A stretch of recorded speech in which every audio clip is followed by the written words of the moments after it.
Assalamualaikum warahmatullahi wabarakatuh. Perkenalkan, nama saya Suharti Rahim, CGP Angkatan ke-10. Kali ini saya akan menjelaskan budaya positif pada aksi nyata saya di modul 1.4. Perkenalkan, pada kali ini saya selalu dibimbing oleh Bapak fasilitator saya yaitu Pak Hamsar dan pengajar praktik saya Ibu Salvia Salmawati.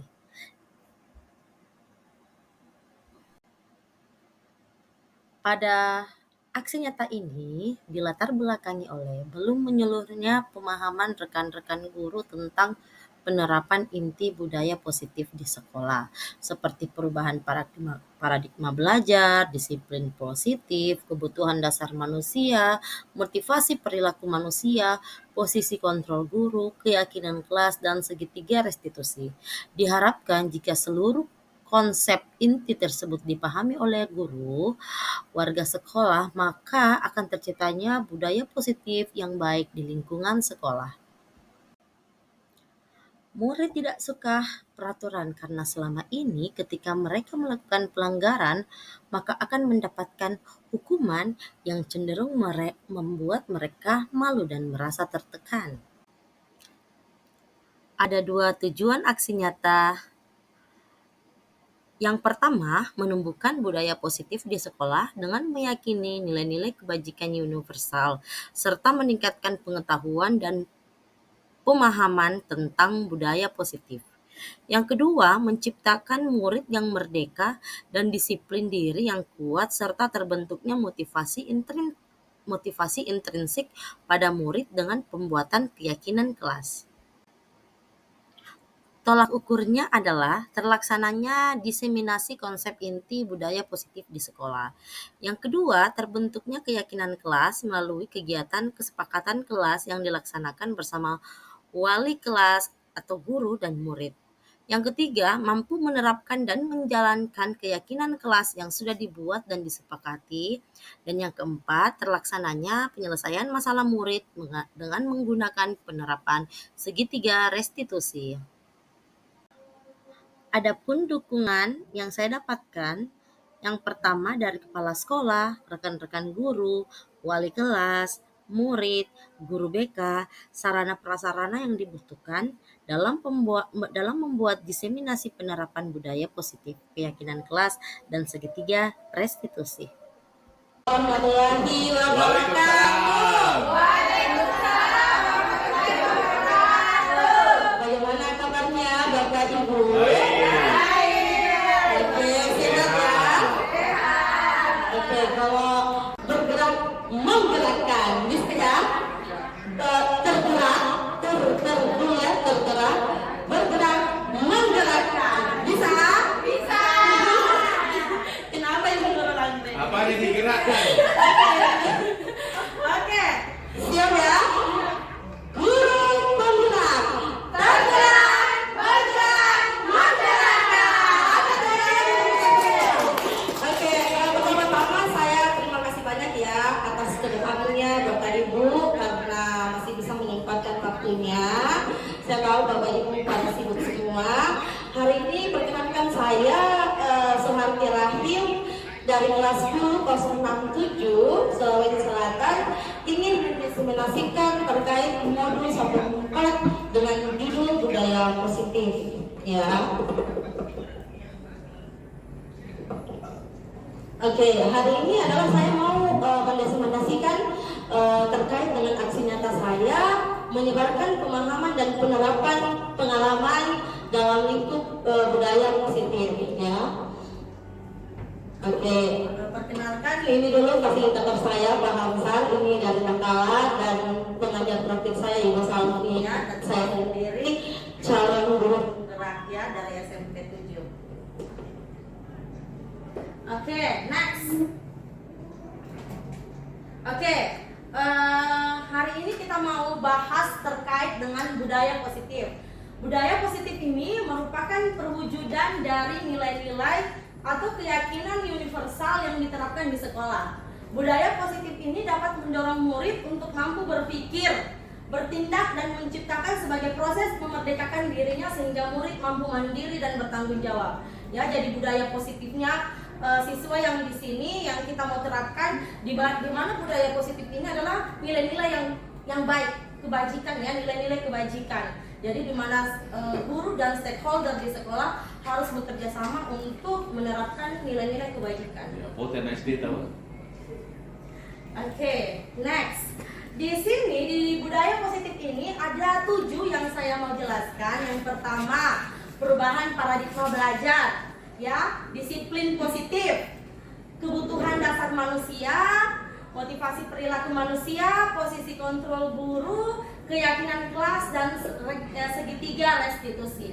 Ya, jadi ada beberapa item yang saya mau jelaskan di sini. Oke, yang pertama, pembelajaran dengan paradigma baru.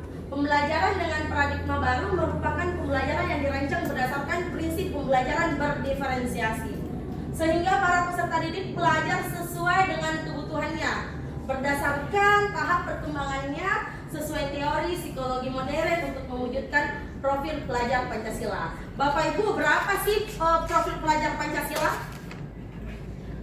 Ada? Ada 6. Oke, bisa disebutkan salah satunya? Bergotong royong, kreatif, benar, yes, ingat lagunya?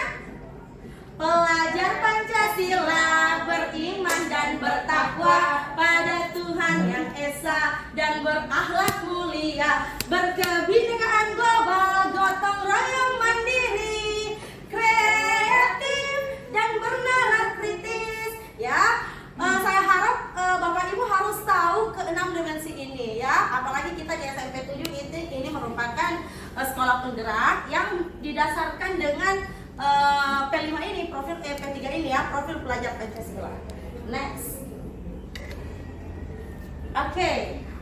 Terkait disiplin positif adalah pembiasaan hal-hal yang baik yang mencakup sikap atau perilaku maupun tutur kata oleh seluruh warga di sekolah, terutama baik bagi murid agar dapat berkembang menjadi pribadi yang kritis, mandiri dan bertanggung jawab.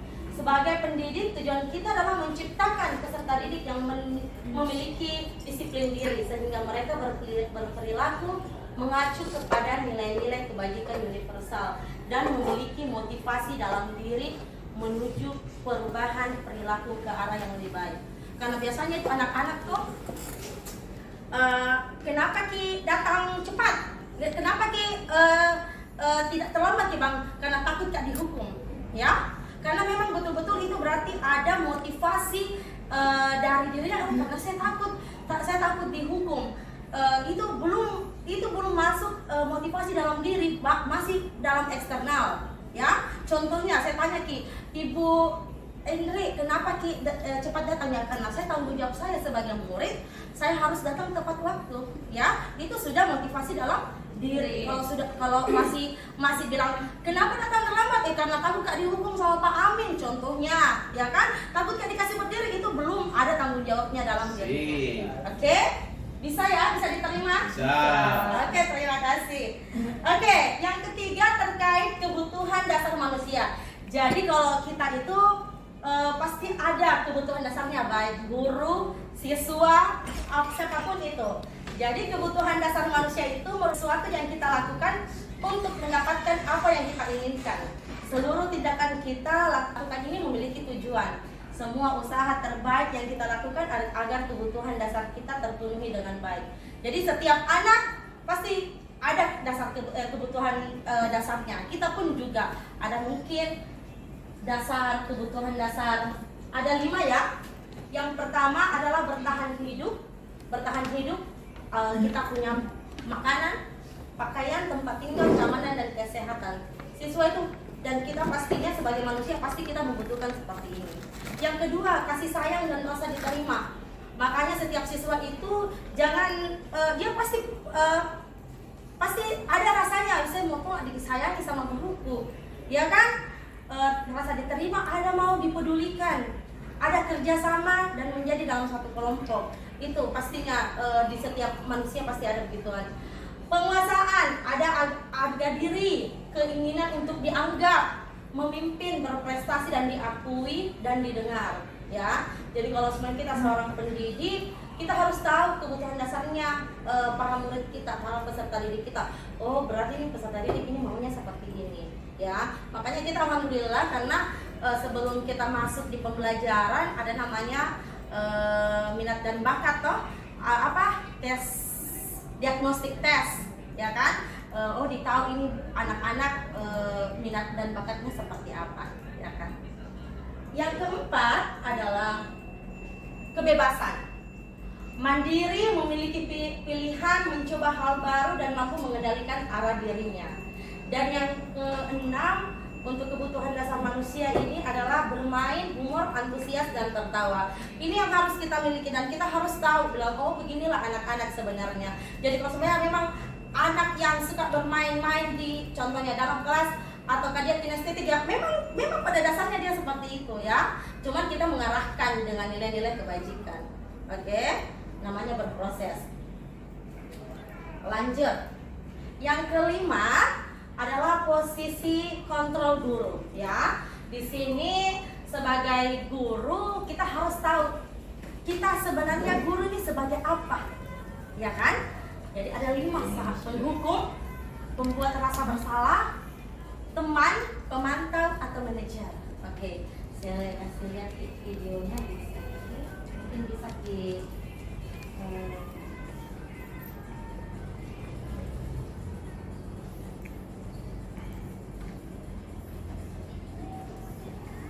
ini ada beberapa contoh.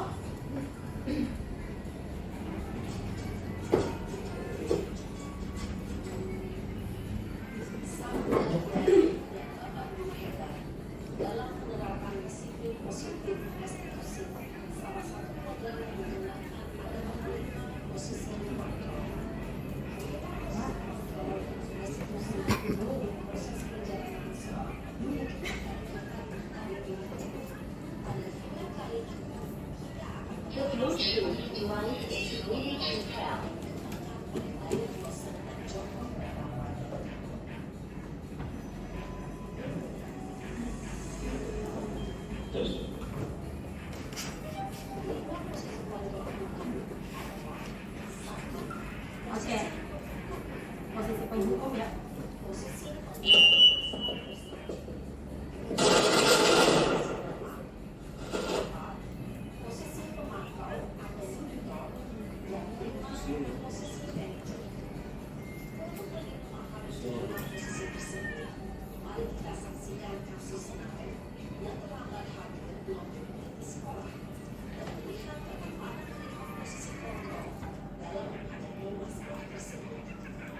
Oke, jadi sini ada kasusnya Neren ya, yang terlambat datang sekitar 20 menit. Kita lihat di sini beberapa perbedaan posisi kontrol ya. Yang pertama adalah posisi penghukum.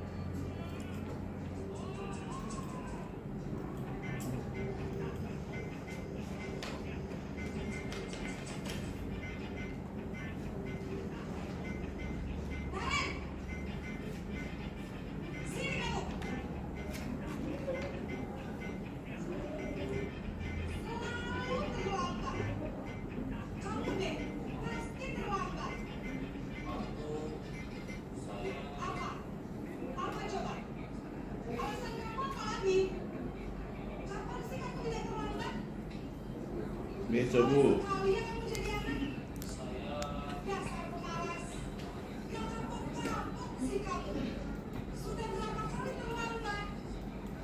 Baru 2 kali Bu.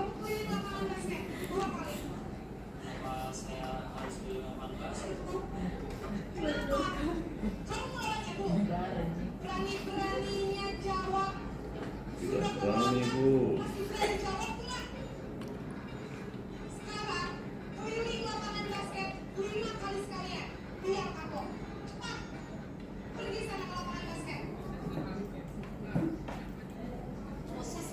Oke, mau Kak tanya ke Bapak Ibu, siapa yang kira-kira pernah melakukan seperti itu?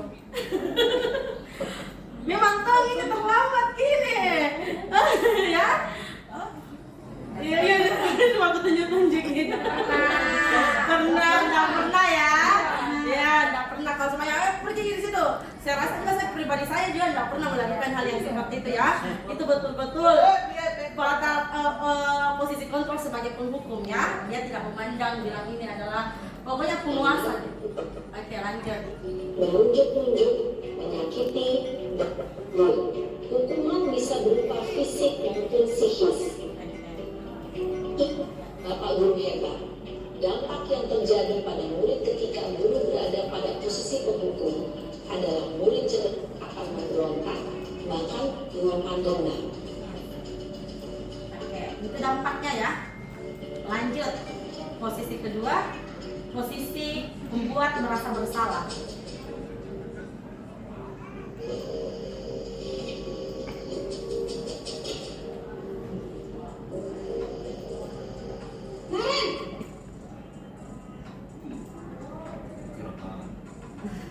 Selamat pagi, Bu.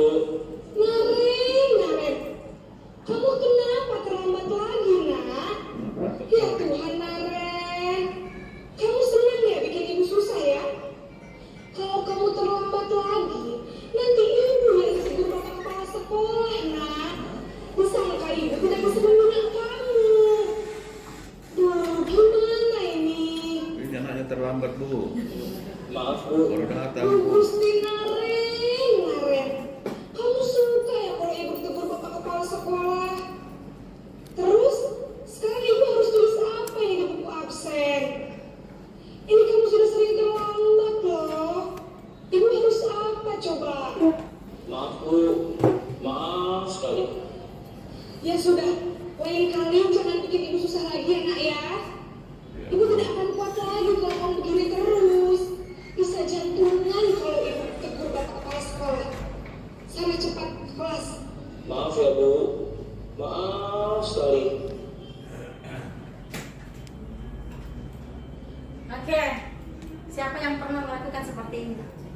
Kalau saya pernah Kak, gara-gara kita itu tadi dimarahin sama ini ya, seakan-akan kita betul-betul kasih salah itu anak-anak gara-gara sikap tak. Ya, saya pernah melakukan hal yang seperti ini di perwalianku, gara-gara tidak membersihkan, gara-gara kita itu ditegur sama Makase, gara-gara kita itu ditegur sama ternyata saya biasa pernah Kak melakukan yang seperti ini ya. Oke, sebenarnya ini adalah posisi kontrol yang negatif, ya, karena anak-anak dia rasa dia jadikan ini Bersalah. Nada tenang. ya cenderung lembut. Kata yang akan membuat murid merasa menjadi orang yang gagal, memandang buruk dirinya sendiri, merasa tidak berharga, dan tidak sanggup membahagiakan orang lain. Ketika guru mengambil posisi pembuat rasa bersalah, murid akan menganggap dirinya yang bersalah dan ia akan menyimpan emosi negatif tersebut di dalam dirinya. Posisi teman, ya.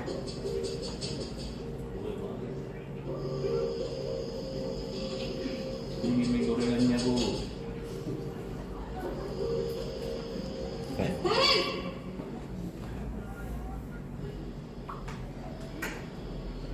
Selamat pagi Bu. Lagi. Wah, sudah jam berapa ini Nak? Seperti Selamat lagi ya sayang. Iya Bu, habis ibu saya lupa bangunkan saya Bu. Kamu ngapa menyalahkan ibu kamu? Kamu bukannya anak yang larinya paling kencang. Kok terlambat sih? Iya Bu, saya memang terlambat bangun tadi. Jadi biarpun saya lari kencang, tetap gak terkejar Bu. Ya sudah sana. Nanti lain kali larinya lebih kencang lagi ya. Biar gak terlambat lagi. Bikin seneng ibu. Demi ibu. Bisa kan? Bisa lah Bu. Ya sudah sana masuk kelas. Ibu beresin urusan absen kamu. Kamu ini ada-ada saja. Dalam posisi teman. Oke, pasti banyak kalau yang jadi teman. Ah, begini Ki. Sayang, jangan kayak begitu, Nak. Iya.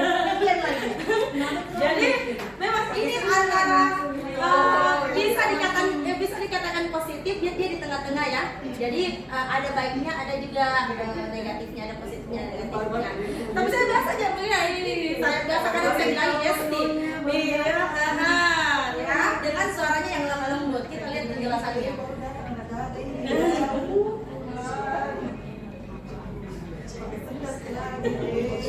Suasana tetap santai. Murid akan merasa senang, aman dan akrab dengan guru. Ya, identitas yang tercipta adalah identitas sukses atau berhasil. Ya, kita harus ingat adanya dorongan eksternal yang Pada orang terdepan.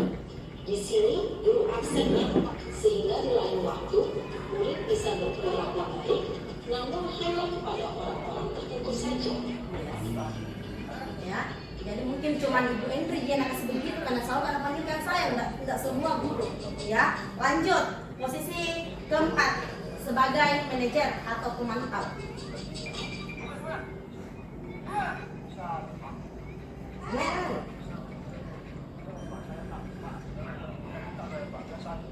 Selamat pagi Bu. Naren, apa peraturan sekolah kita tentang berapa kita harus masuk sekolahnya? Kita harus di sekolah jam 7 Bu.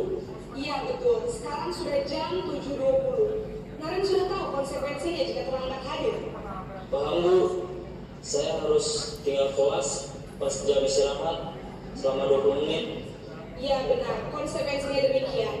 Jadi nanti jam 9.30 pas istirahat, kamu harus tinggal di kelas, kerjakan tugas tambahan untuk ketertinggalan kamu, ya?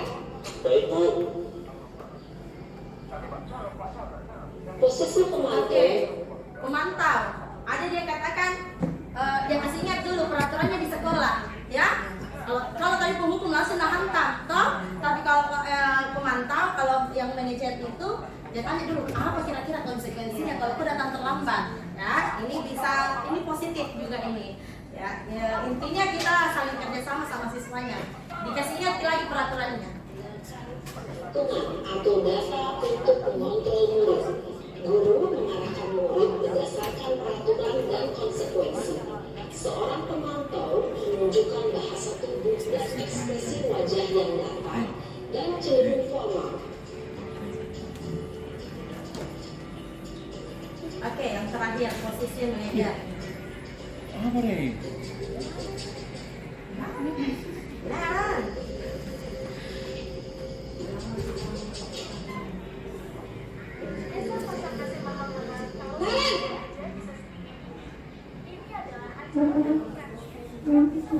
Selamat pagi Bu. Selamat pagi Naren. Maaf Bu, saya terlambat. Iya, sekolah masuknya jam 7, sekarang sudah jam 7.20. Jadi sekarang bagaimana Naren? Maaf Bu, saya lupa alarm saya semalam. Baiklah, menurut kamu, kira-kira sekolah yang mana yang perlu kamu tingkatkan? Sebagai Bu. Orang lain mungkin Bu. Setuju. Jadi, apakah Naren tersebut? Iya Bu, saya meyakininya. Apakah Naren bersedia memperbaiki masalah keterlambatan ini? Bersedia Bu. Bagaimana kamu memperbaiki masalah keterlambatan ini? Saya akan coba untuk tinggal rumah menyenangkan alam saya Bu. Baik, bukan alasan di rumah, ada orang yang kira-kira bisa bantu tidak? Ada Bu, kata saya, KMA. Ada lagi selain KM? Selain KMA, ada ibu saya. Baik, jadi KM dan ibu kamu ya. Kira-kira akan mulai saya alarm kapan kemarin?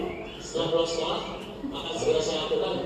Baik, jadi Naren akan setel alarm untuk bangun besok pagi dan akan diingatkan oleh kakak dan ibu dan Naren ya.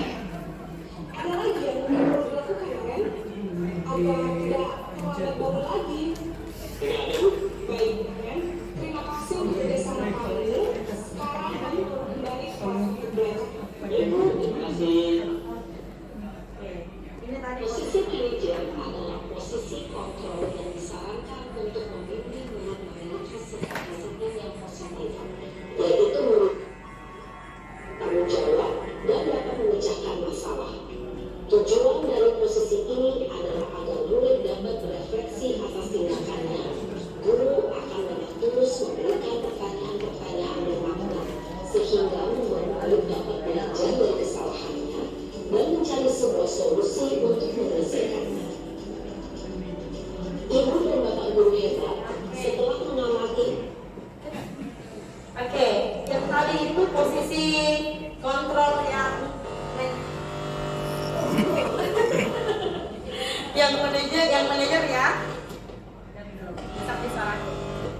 manajer. Kira-kira pernah dilakukan yang manajer? Iya. Saya baru selama saya menjadi CGP ini baru lakukan yang seperti ini. Ya, saya tanya dulu kenapa alasanmu? Ya, kenapa kita bisa seperti ini? Kalau mungkin yang seperti pemantau pernah ya toh? Apa konsekuensi? Tapi kalau yang manajer tidak. Kita kasih tahu dulu, apa keyakinan kelas apa kira-kira yang kau langgar, ya kan? Kenapa kamu bisa begini? Pasti ada alasannya. Bisa tidak kita ubah ini? Kira-kira kalau mau dirubah apa yang mau dirubah? Itu panjang sekali anak-anak ya seperti itu. Kalau tugas begitu banyak digayai. Iya betul ya. Saya mengerti sekali ya. Banyak sekali memang gayanya. Jadi tadi ya penghukum, pembuat merasa bersalah, teman, pemantau dan manajer. Ya kalau bisa kita sebagai teman lah dari 3, 4 dan 5 ya. Tapi kalau bisa sekali manajer. Ya, kita gaskan itu manajer. Oke, lanjut. Kira-kira posisi kontrol apakah aku? Saya kecewa sekali dengan kamu. Kira-kira. Ah? Menghukumkah? Merasa bersalah? Apa? Merasa bersalah. Oke, kita lihat jawabannya. Jawabannya adalah pembuat peraturan. Kita diperhatikan nih. Iya, diperhatikan. Lanjut. Posisi kontrol apakah aku? Kamu tidak pernah melakukannya. Sekarang kalian yang Tentang. Jawabannya adalah lanjut. Oke. Kira-kira bagaimana kamu akan memperbaiki masalah ini? Yang terakhir manajer. Hah? Manajer kah? Yang keempat tadi. Ataukah pemantau atau monitoring? Manajer saya. Oke, siapa yang manajer ini? Manajer yang monitoring? Kalau saya yang keempat saya tidak pernah. Kira-kira bagaimana kamu akan memperbaiki masalah ini? Iya, tahu ya. Kalau Ibu Linda apa? Iya. Kalau Ibu manajer. Kita manajer. Ibu Nurul? Keempat. Iya, 1, 2, 3. Oke, manajer. Kamu terlambat 15 menit. Apakah kamu sudah mengerti konsekuensi yang dilakukan? Jawabannya adalah pemantau. Kita lihat ya, kenapa ada kata-kata konsekuensinya dia? Yes. Oke. Lanjut. Jeng. Oke, jadi sudah paham lah kita. Jadi kalau mungkin kalau selesai keluar dari sini, mungkin bisa mengubah mungkin dari teman menjadi pemantau atau dari pemantau menjadi manajer nantinya. Ketika kita menghadapi ini. Oke. Jadi tadi yang di posisi manajer, apa di situ kata kuncinya? Apakah kamu tahu keyakinan kelas apa yang kita sudah buat? Ya toh? Ada situ keyakinan kelas. Jadi kalau mau posisi kontrol tak sebagai manajer, harus ada keyakinan kelas dulu yang kita pasti buat. Baik itu di kelas, baik itu di sekolah. Jadi memang seharusnya bukan cuma di kelas saja. Semua pihak sekolah dan stakeholder itu harus membuat keyakinan kelas.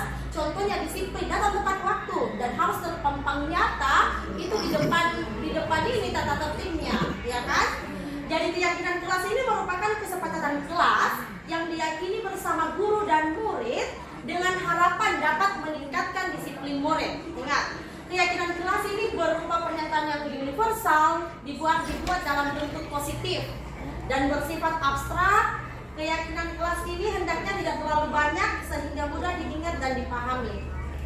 Semua warga kelas ikut berkontribusi dalam pembuatan keyakinan kelas lewat kegiatan dengan mengutarakan pendapat. Kalau mau membuat keyakinan kelas, contoh yang kecil saja, jangan dulu keyakinan sekolah, keyakinan kelas dulu. Jangan langsung bilang serta-merta bilang, ini nanti kalau keyakinan kelas tak membersihkan, tidak. Harus betul-betul. Kemarin sebelum saya mengikuti CGP ada keyakinan kelas keyakinan kelas ada konsekuensinya, ternyata saya salah. Jangan nggak bisa pakai ada konsekuensinya. Kira-kira kalau saya tidak membersihkan kelas, apa konsekuensinya? Berarti ada hukumannya. Ya, kemarin itu saya melakukan keyakinan kelas, ini contoh-contohnya ya sebelum masuk. Ya, jadi saya tanya dulu anak-anak, terus dia menempelkan kalau banyak J, contohnya kayak menghormati guru, ada menghormati siswa, ada datang tepat waktu, mungkin bisa. Sorry.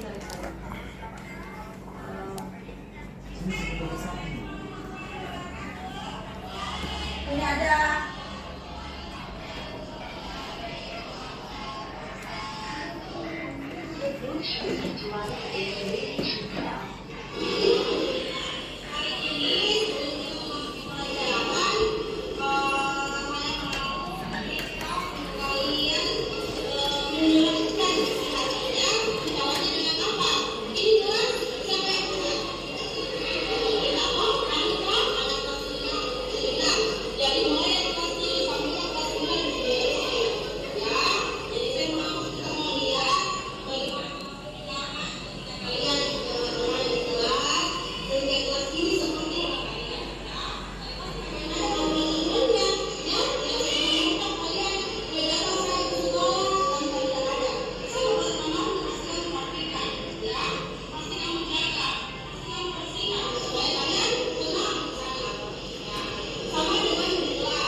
seperti itu ya yang saya lakukan.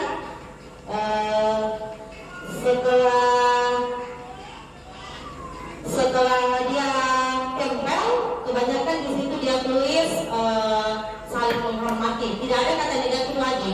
Tidak ada dia bilang tidak boleh datang terlambat. Semua yang kata tidaknya itu diganti dengan yang positif.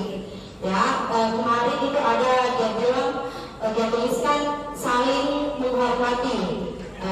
Dia bilang yang saling menghormati itu seperti apa? Dia bilang tidak boleh kata-kata ibu, bukan biasa kan bilang bapakku. Oke, ya kan? Ada tuh yang saling menghormati guru. Ya, jadi itu kan salah satu kalimat yang begitu kayak bullying, ya. Jadi bilang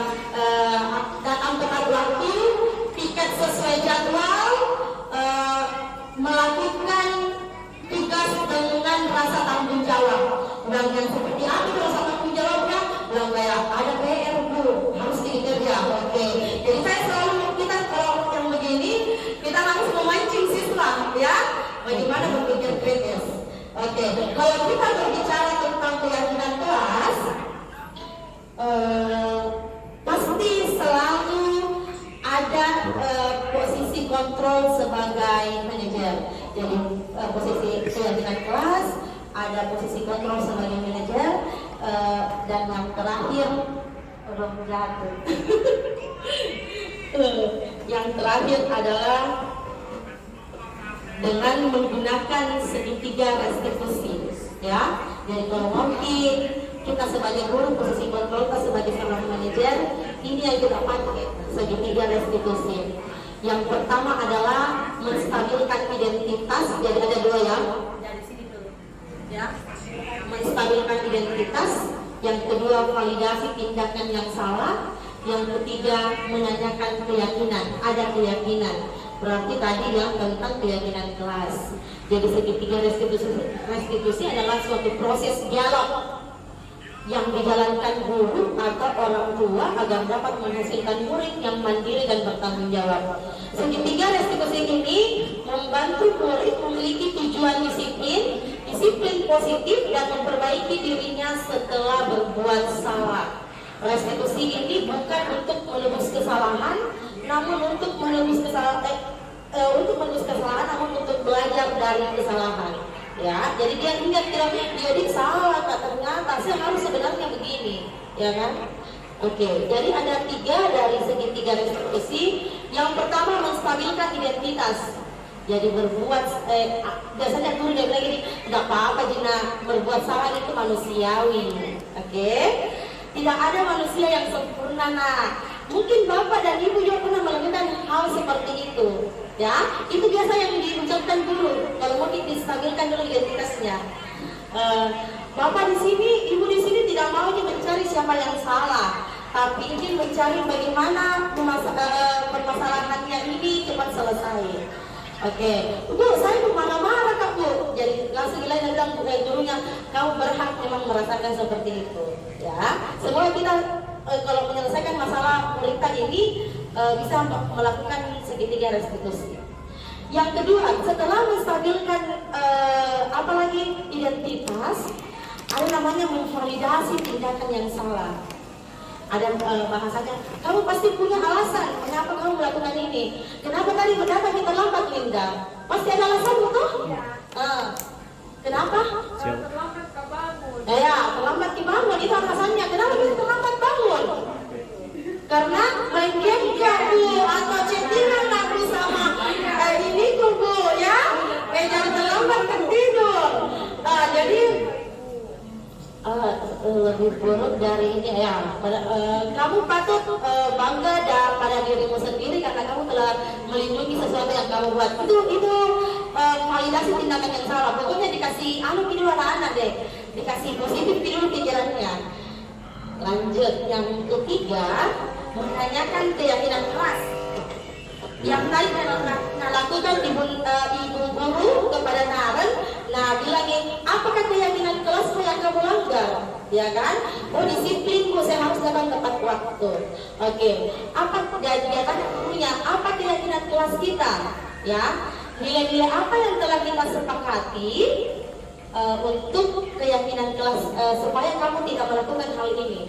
Tapi nanti langsung menggunakan segitiga restitusi ini kalau belum pakai membuat keyakinan kelas, ya pasti ada tahap-tahapnya. Jadi nanti dia bilang keyakinan kelas apa yang kamu buat Ibu tidak pernah kasih bikin keyakinan kelas. Bagaimana caranya Bu? Ya toh?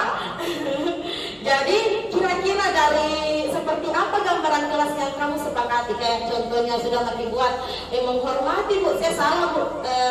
Saya kan sudah bilang menghormati guru, tapi saya tidak menghormati, itu yang saya salah, ya. Jadi seperti kemarin saya buat ilustrasi, ya, seolah-olah saya melakukan segitiga restitusi. Jadi saya mengajak anak, ini video saya, jangan ketawa ini, yes.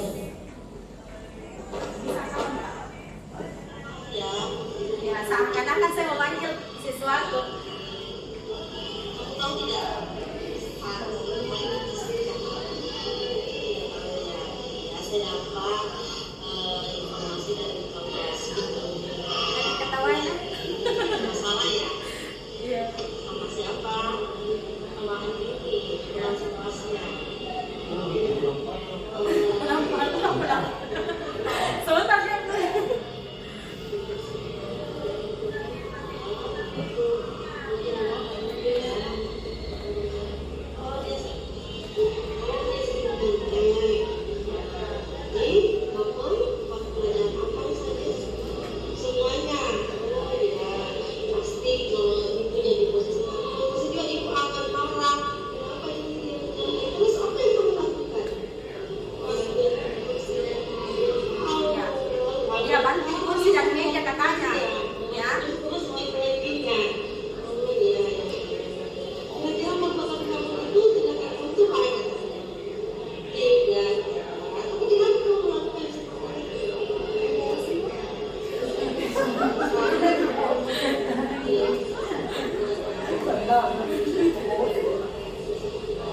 caranya ternyata menghadapi anak ya, dikasih kalung donki dulu. Kenapa Ki bisa begitu? Nah itu tadi Risma katanya dinyontekin temannya jadi marah ya, karena bukan cuma satu dan nyontekin, semua mabel dia nyontekin. Dia banting nih katanya kursinya, jadi dia tidak bisa menahan emosinya. Jadi dikasih stabilkan dulu identitas, setelah itu ditanyakan alasannya kenapa dia melakukan itu dan bagaimana cara mencari solusinya, keyakinan jelas apa yang kamu anggap tadi, menghormati orang lain ya, dia tidak menghormati orang lain. Oke, jadi tadi terkait dengan segitiga restitusi adalah akhir dari materi kita pada hari ini. Jadi terima kasih banyak ya Bapak Ibu, bagaimana hari ini?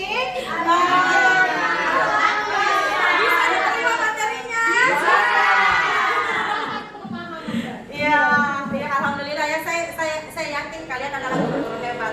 Kalian bisa mengubah yang mungkin dulunya menjadi posisi kontrolnya sebagai hukum, mungkin langsung bisa loncat menjadi manajer. Ya, jadi saya harapkan untuk yang perwalian buat Ki yang keyakinan jelas, tapi yang positif, jangan lagi ada konsekuensinya. Ya, langsung bisa ya. Supaya nanti kalau melanggar Ki bisa Ki melakukan solusi dengan menggunakan apa lagi? Segitiga restitusi. Oke. Terima kasih untuk waktunya. Wassalamualaikum warahmatullahi wabarakatuh. Salam guru penggerak. Bagaimana?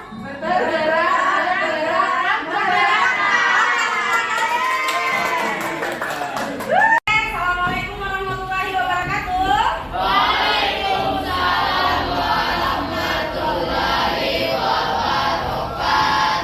Bagaimana keadaannya? Baik. Ya, sehat ya. Alhamdulillah. Hari ini sebelum kita memasuki pelajaran, saya mau meminta untuk kalian menyurahkan isi hatinya. Caranya dengan apa? Ini kelas siapa yang punya? Kita toh, kamu toh, anak kelas 76. Jadi mulai dari kelas 7 sampai kelas 9 di sini terus. Ya, jadi kita mau lihat bagaimana kelas ini nyaman ketika kalian berada di kelas, sehingga kelas ini seperti rumah kalian ya. Tapi pasti akan ada aturan-aturannya ya, tidak serta-merta kalian datang saja ke sekolah tanpa tidak ada. Sama kalau kamarmu pasti kamu rapikan ya, pasti kamu jaga, pasti kamu bersihkan supaya kalian tenang di sana ya. Sama dengan di kelas, kita mau buat keyakinan kelas ya. Jadi sebentar Ibu mau kasihkan Ki apa yang kalian inginkan ya, apa yang kalian inginkan di kelas ini ya, supaya kita guru, siswa, teman-temanmu bisa saling bekerja sama ya. Ingat semuanya kata-katanya harus positif. Jangan bilang tidak boleh menyontek, tidak boleh angkat-angkat bangku, tidak boleh pakai tidak, nggak boleh pakai tidak ya. Yang berpositif ya, contohnya datang tepat waktu ya, saling menghormati sesama guru, menghormati teman ya. Apa yang kalian butuhkan setelah kasihkan sticky note untuk kalian tulis, silakan ditempel di sini ya, di kartonnya sesuai harapan kalian.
Oke,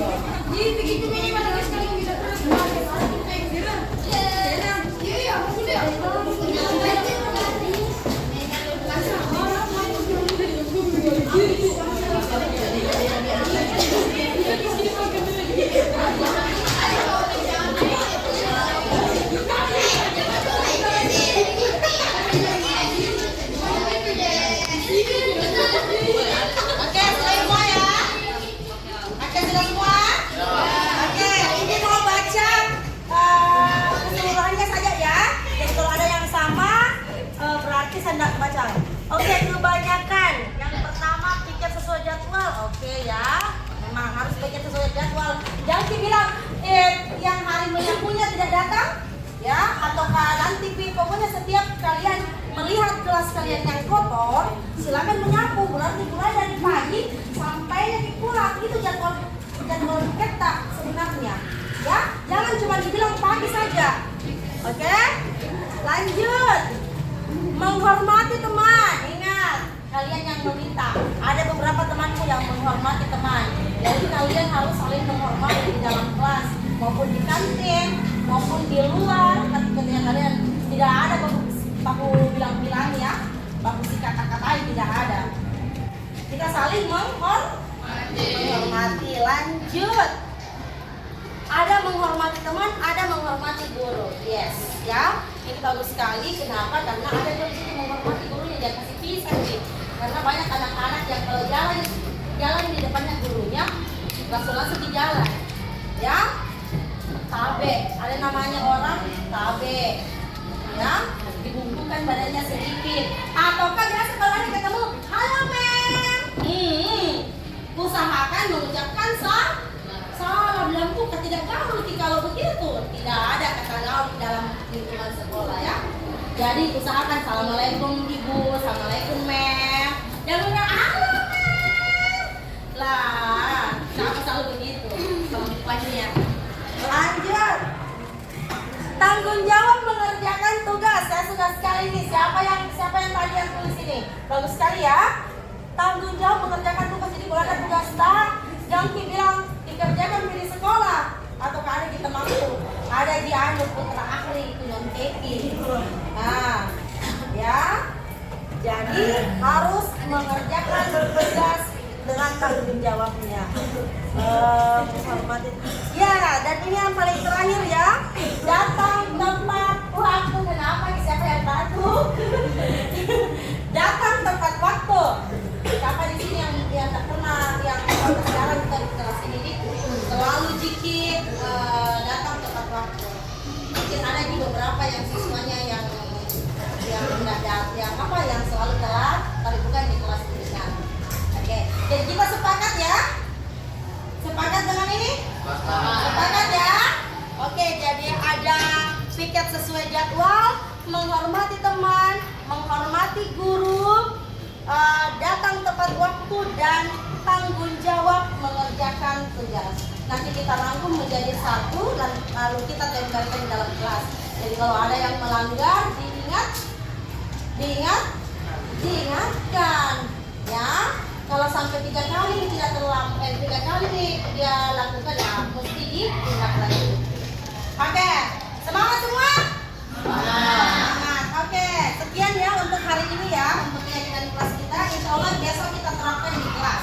Oke, wassalamualaikum warahmatullahi wabarakatuh. Waalaikumsalam warahmatullahi wabarakatuh. Assalamualaikum warahmatullahi wabarakatuh. Perkenalkan, saya Nurmalinda Umar, salah satu guru SMP Negeri 7 Makassar.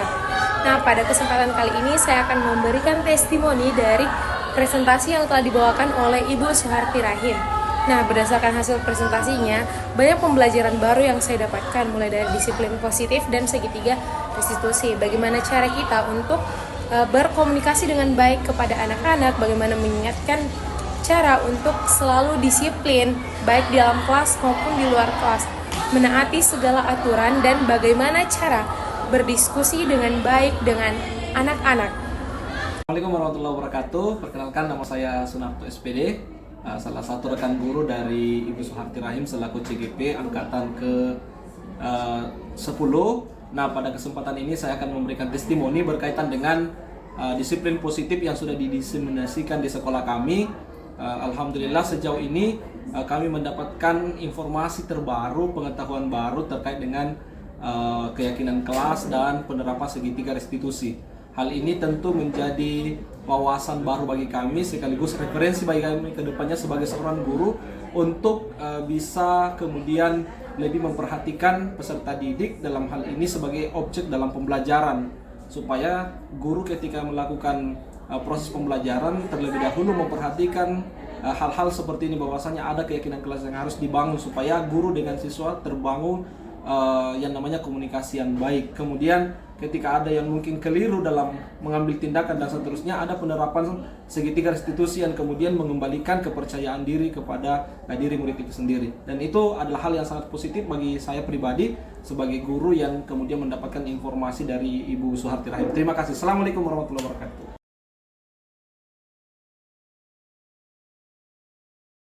Karena adanya keyakinan kelas, kita bisa bertanggung jawab. Karena adanya keyakinan kelas, kita dapat mendisiplinkan diri.